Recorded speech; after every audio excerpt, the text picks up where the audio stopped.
नमस्कार, आदाब। आप देख रहे हैं सहारा आपका 41 न्यूज़ चैनल। मैं आपके साथ उबैद मलिक। आज हम पहुंचे हैं जनपद बिजनौर के शहर किरतपुर में हसन अली एडवोकेट साहब के यहाँ पर, और जो कि किरतपुर की जानी मानी हस्तियों में इनकी गिनती होती है। आज हम इनसे पूछेंगे कि एक इन्होंने ट्रस्ट चला रखा है जिसका नाम है the power of education foundation. Ji Hasan Ali Chaudhary, सबसे पहले तो आपका हमारे चैनल में स्वागत है।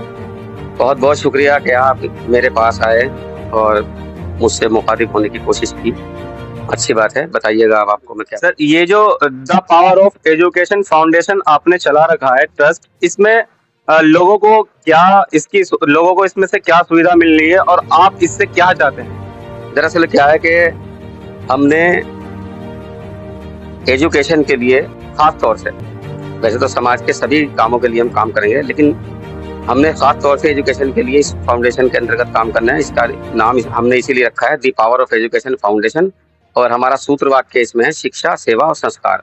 हम शिक्षा अच्छी देने की कोशिश करेंगे, सेवा करेंगे और संस्कारों के साथ करेंगे। लिमिटेशंस, भारतीय संस्कृति, मान मर्यादा और उस चीज को कायम रखेंगे जिससे कि समाज में दूषितता ना आए और स्वच्छता आए। जैसे कि आप एडवोकेट भी हैं और किरतपुर में आप वरिष्ठ नेताओं में आपका परिचय अच्छा है। आप समाज के लिए समाज सेवा हमेशा करते हैं और लोगों में आपके लिए बहुत जो प्यार हमें दिखता है, उस पे आप लोगों को क्या कहना चाहेंगे? कहना क्या चाहेंगे, समाज सेवा तो हर व्यक्ति को करनी चाहिए, और क्योंकि मानव है, मानव कभी भी अकेला नहीं रहता। मानव को हमेशा एक दूसरे का साथ की जरूरत होती है। और इसकी सबसे बड़ी मिसाल यह है कि जब इंसान पैदा होता है, अपनी माँ के पेट से मनुष्य पैदा होता है, तो उस बच्चे की नाल जो है उसकी माँ से जुड़ी होती है, और उसे काटने के लिए तीसरा व्यक्ति होना जरूरी है। इसका मतलब है कि जन्म से ही मानव जो है सामाजिक जीव है। इसके बरक्स, इसके उल्टा जानवर है।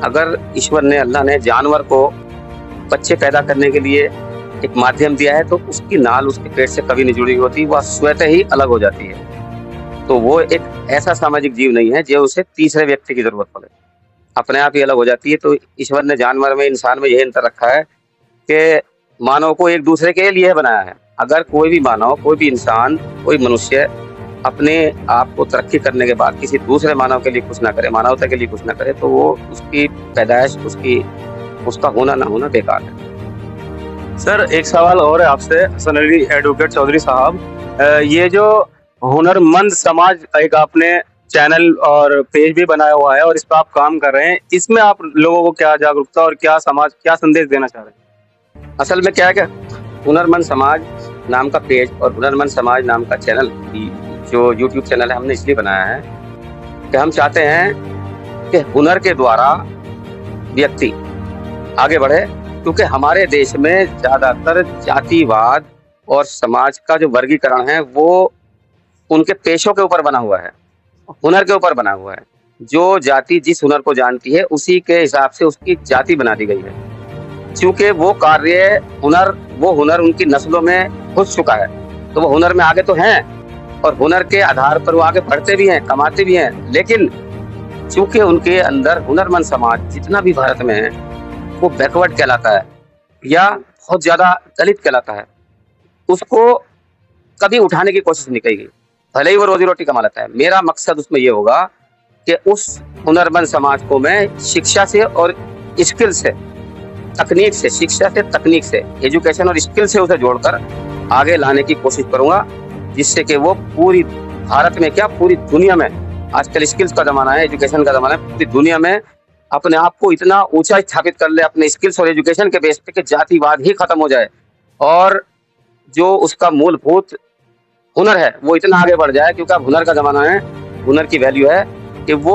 हुनरमंद समाज मजदूर बन के ना रह जाए, कारीगर बन के ना रह जाए, बल्कि वो इंजीनियर बने, अपने क्षेत्र का इंजीनियर बने, हुनर का मास्टर बने और पूरे विश्व की अर्थव्यवस्था में भी अपना योगदान दे और पूरे भारत में इतना आगे बढ़ जाए कि वो कभी बैकवर्ड या दलित ही ना कहलाए।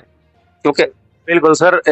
सर, एक चीज और, जैसे आपने ये सारी चीजें बताई हैं कि इंजीनियर या बहुत बड़ा कोई काम, मतलब मजदूर बन के ना रहे, तो जो आपने हुनरमंद समाज चला रखा है, जो चैनल है, उससे आप संदेश जो दे रहे हैं, अभी तक आपने क्या संदेश दिया है? इससे हम संदेश ये दे रहे हैं, अभी शुरुआत की है कि एक मिसाल है जैसे कि समाज में हमारे यहाँ बहुत सारे बैकवर्ड कास्ट जो बनी है हुनर के आधार पर, जैसे कि नाई है, धोबी है, हलवाई है, कसाई है, धीवर है, मछियारे हैं, मल्लाह हैं। इन लोगों को अपने हुनर में तो पारंगता है, एक्सपर्टीज हैं, ये अपने हुनर के मास्टर हैं, लेकिन इनके अंदर एजुकेशन का अभाव है, स्किल्स का अभाव है। मैं उनके अंदर एजुकेशन और स्किल्स जोड़ूंगा और उसकी गाइडलाइन भी दूंगा, उसकी एडवाइस भी दूंगा, कौन से कोर्स कहाँ से होते हैं यही बताऊंगा। जैसे कि एक मिसाल है, मान लिया एक धीवर का बच्चा है, मछियारे का बच्चा है, उसे कहीं धीवर कहते हैं, कहीं उसे मछियारा कहते हैं, और वो उसके बाप दादा परदादा मछली पालन का, मछली पकड़ने का, तालाबों से और नदियों से काम करते हैं, बड़ी मेहनत से काम करते हैं। उसकी अगली नस्ल, उसका बेटा, वो भी यही काम करता है, लेकिन वो बैकवर्ड ही होकर रह जाता है। भले ही वो 1000, 2000, 3000 रोज तक कमा लेता है, मार्केट भी कर लेता है या मछली लाकर बेच लेता है, लेकिन उसे अपने मछली पालन के कार्य में कभी उसे एजुकेशन से जोड़ने के लिए या स्किल से जोड़ने के लिए किसी ने गाइड नहीं किया, तो ना ही उसने खुद ने प्रयास किया। मैं उसमें ये प्रयास करूंगा, एक मिसाल बता रहा हूँ मैं कि जैसे मछली पालन वाला है, तो मैं उसे ये बताऊंगा कि ए मछली पालको, ए धीवरो, ए मछियारो, आप अब इस काम को एजुकेशन से स्किल से जोड़ो। वो कैसे जोड़ोगे मैं बताऊंगा। जैसे कि मान लिया मछियारा है, तो उसे मैं बताऊंगा मत्स्य विज्ञान में आप हाई स्कूल इंटर कहाँ से करेंगे। आप अपने मछली के ही कारोबार को कीजिए, लेकिन मत्स्य विज्ञान में degree, diploma, high school inter करने के बाद इस काम को कीजिए। फिर आपको ऐसी दिशा मिलेगी कि यदि आप मछियारा समाज से होने के बाद सरकारी नौकरी चाहेंगे तो हर जिले में, भारत के 7 तो कुछ जिले हैं, हर जिले में जिला मत्स्य विज्ञान अधिकारी होता है, उसमें आप जॉब हासिल कर सकते हैं अधिकारी लेवल की, अगर आपने बीएससी मत्स्य विज्ञान कर लिया। रिजर्वेशन होता है। अगर आपका बच्चा क्लेरिकल जॉब लेना चाहता है मत्स्य विज्ञान में, मछली में ही, तो जिला मत्स्य विज्ञान अधिकारी के यहाँ पर बहुत सारी पोस्टें क्लेरिकल होती है, उसमें भी मत्स्य विज्ञान में हाई स्कूल इंटर होना जरूरी है, लेकिन किसी को पता ही नहीं है।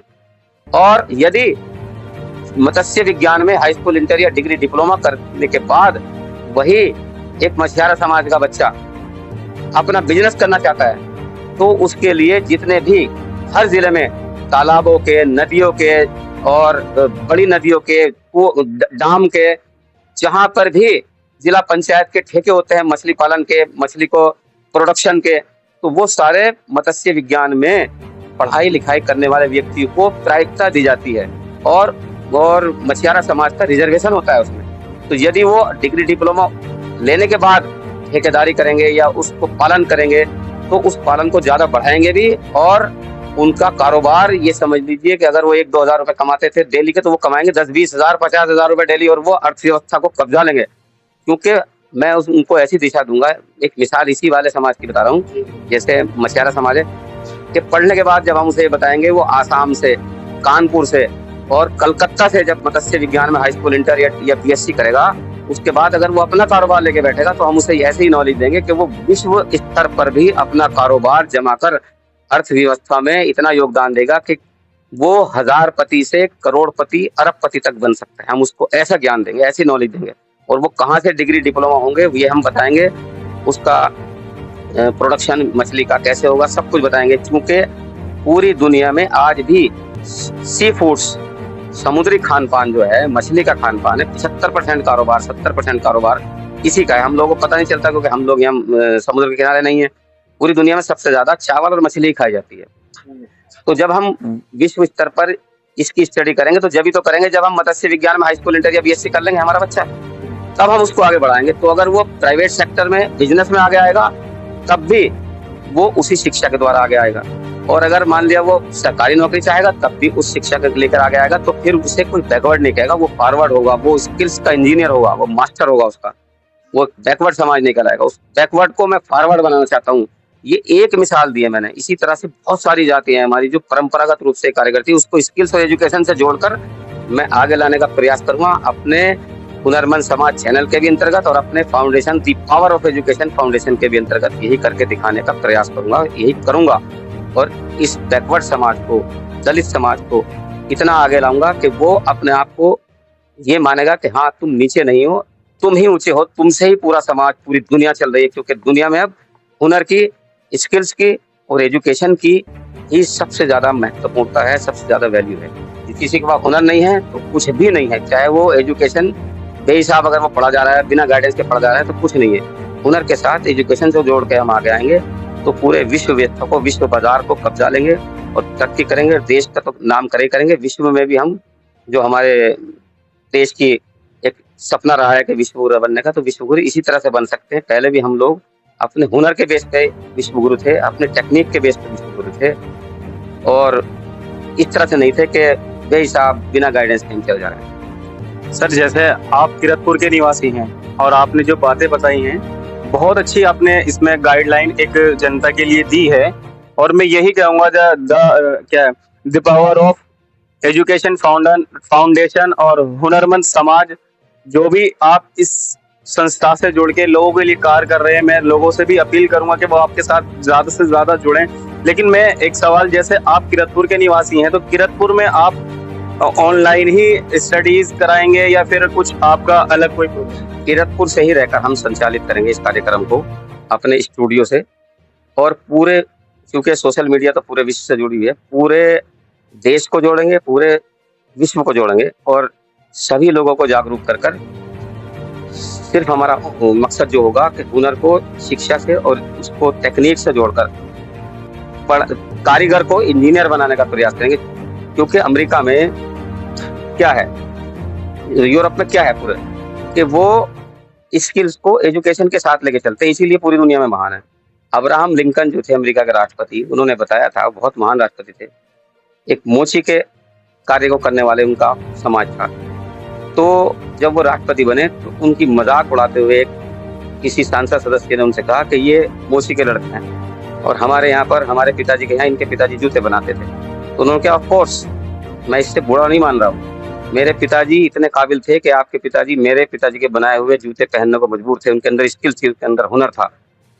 तो मैं महान हुआ या तुम महान हुए? तुम भले एक राजा के लड़के हो, लेकिन तुम्हारे अंदर स्किल्स नहीं है। अगर आपको छोड़ दिया जाए तो आप कमाने खाने काबिल नहीं होंगे, लेकिन मेरे पिताजी को या मुझे छोड़ दिया तो हम कमा खा सकते हैं। तो उन्होंने उस दिन घोषणा की थी कि अमेरिका पूरी दुनिया के कारीगरों का देश होगा और पूरी दुनिया के कारीगरों की इज्जत करेगा। और वो कारीगर कौन थे? उन्होंने एजुकेशन को जल्दी एडॉप्ट कर लिया, हैंड कर लिया, तो वो पूरी दुनिया के इंजीनियर हो गए, और पूरी दुनिया के इंजीनियरों की वो इज्जत करते हैं, कारीगरों की, स्किल्स वालों की इज्जत करते हैं और सबको बसाते हैं। हमारे यहाँ क्या हुआ कि हमारे यहाँ हुनरमंद समाज को आगे नहीं बढ़ाया गया। मैं हुनरमंद समाज को आगे बढ़ाऊंगा, उनको दिशा दूंगा, शिक्षा से, तकनीक से जोड़कर उन्हें बैकवर्ड ना कहकर फॉरवर्ड बनाएंगे। जल्द ही हमारी हर हुनर पर एक एपिसोड मिलेगा आपको, और उसमें सभी तरह की दिशा मिलेगी, बाकायदा कौन सा कोर्स कहाँ से होगा, डिग्री कहाँ से होगी, हाई स्कूल इंटर कहाँ से होगा, और उसको उस कोर्स की कितनी फीस होगी, क्या होगी, कैसे पढ़ सकते हैं, सब कुछ दिशा हम उसमें देंगे। आप जारी रखिए, हमारा सहयोग कीजिए। बहुत बहुत शुक्रिया हसन अली चौधरी साहब, आपने अपना बहुत कीमती वर्ड से हमें और जनता को जो संदेश एक दिया है, और बहुत ही कम टाइम में आपने बहुत अच्छी बातें इसमें बताई हुई हैं।